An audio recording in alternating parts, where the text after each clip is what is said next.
Equilibrium is a process, surrendering to the awkwardness. Every March 7th, give or take, the light of the sun shines on my vulnerable Chiron at 17 degrees 28 minutes of Pisces, which over the years after my return has allowed me to show up without armor and be myself.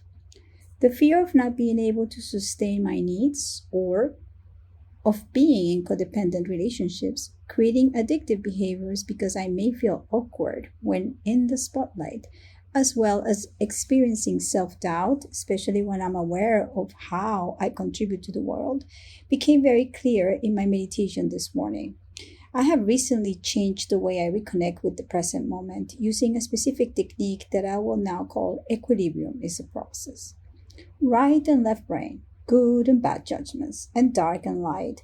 All these polarities present at all times contain the real appreciation I have towards my discipline and practices.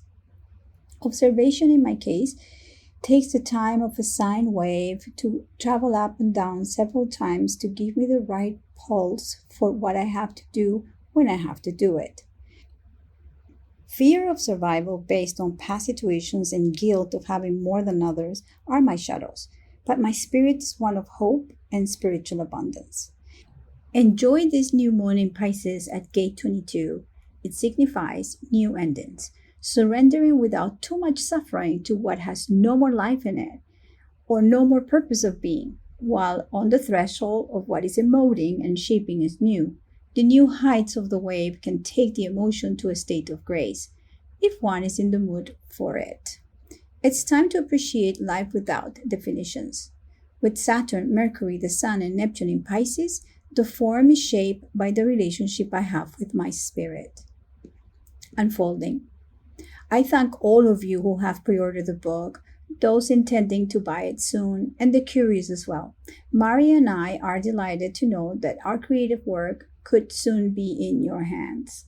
Self-publishing is the most badass second house self-sustaining endeavor I can undertake.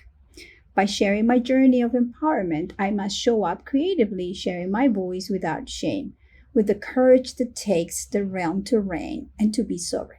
Order your copy here. There's a link. And I'm going to read a little bit of footnotes.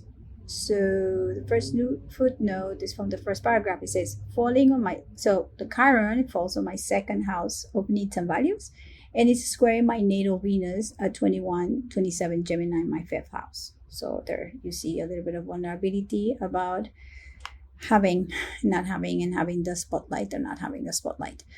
Second footnote refers to the new moon. So we have a new cycle between the moon and Saturn on the 9th of March.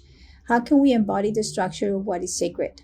Then hours later, the sun and the new moon initiate a yearly dance. Let's go back and select what has unfolded since February 20th, 2023, when the new moon was conjunct Saturn in the late degrees of Aquarius in my first house.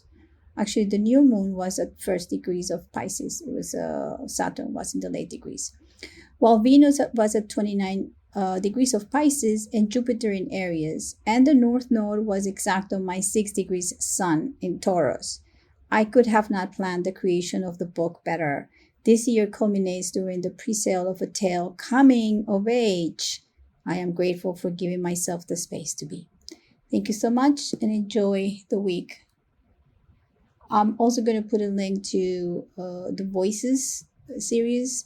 I will bring more next week if all goes okay.